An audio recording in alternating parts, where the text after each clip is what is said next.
Praise the lord. దేవుని యొక్క శక్తి కలిగిన నామానికి స్తోత్రం కలుగును గాక.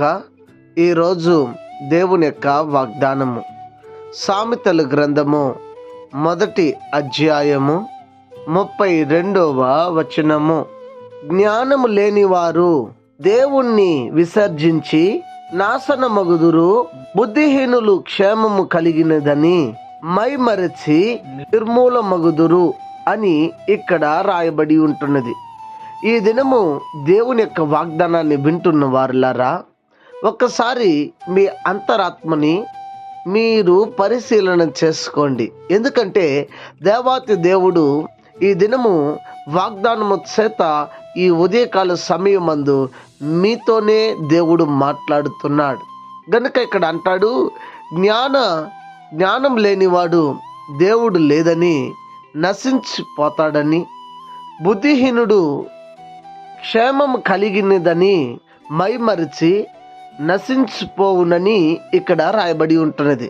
నిజముగా దేవుడు అనేక గొప్ప కార్యాలు చేసినప్పుడు కొంతమంది నా యొక్క జ్ఞానము చేత నేను ఇది సాధించాను, ఇది పొందానని ఒకరు అనుకుంటే, కొంతమంది బుద్ధిహీనులు వారికి మేలు కలిగిందని చెప్పి దేవుడిని మర్చిపోయి, దేవుని యొక్క సన్నిధిని మర్చిపోయి వారు నాశనాన్ని కోరి తెచ్చుకుంటున్నారు.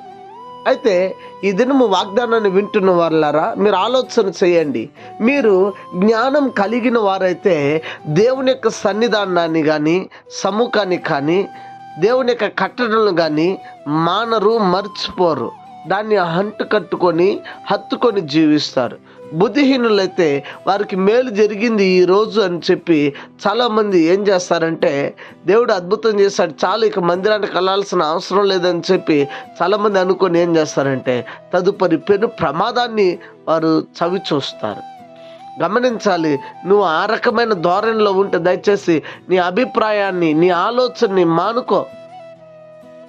నేను ఇలా నేను ఉన్నా, దేవుడు నన్ను ఏం చేశాడులే అని చెప్పి మరి ఇది కావద్దు. బుద్ధిహీనంగా ప్రవర్తించొద్దు. బుద్ధి లేనటువంటి వాడు ప్రవర్తించే రీతిగా నువ్వు ప్రవర్తించొద్దు. ఎందుకంటే నీకు జ్ఞానాన్ని ఇచ్చాడు గనుక ఆయన్ని అంటుకట్టుకొని ఉండు.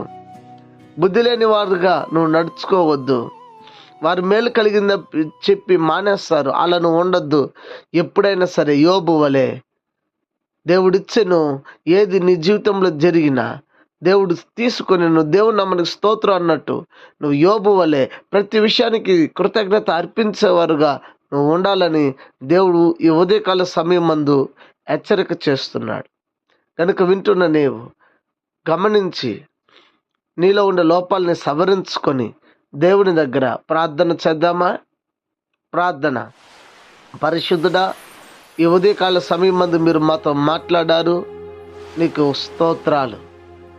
దేవా, మాలో ఉండే అవిధేయతను తొలగించండి. ఎప్పుడూ నిన్ను అంటు కట్టుకొని జీవించే జీవితం దయచేయండి. బుద్ధిహీనులు వలె మేము ప్రవర్తించక జ్ఞానం కలిగిన వారై వాక్యానికి లోబడి జీవితం మాకు దయచేయండి. అనారోగ్యం చేత ఉన్నవారికి ఆరోగ్యము, ఆర్థిక ఇబ్బందుల్లో ఉన్నవారికి విడుదల, రక్షణ లేని వారికి రక్షణనిచ్చి మీ నామని మహిమ తెచ్చుకో. కృప కలిగిన దేవుడు కృప ద్వారా నింపండి. దేవా, ఈ దినం మాట్లాడిన వాక్యమును బట్టి నీకు స్తోత్రం. ఈ వాక్యానుసారంగా మమ్మల్ని సరి చేసుకోవడానికి కృపనిచ్చి నడిపించమని, ఇలా ఎవరైతే ప్రార్థన చేస్తున్నారో వారి ప్రార్థన ఆలకించి దీవించమని, అటు మనసు దయచేయమని క్రీస్తు పేరిట ఈ ప్రార్థన సమర్పించుచున్నాము తండ్రి. ఆమెన్. God bless you. దేవుడు మిమ్మల్ని దీవించి ఆశీర్వదించును గాక. ఆమెన్.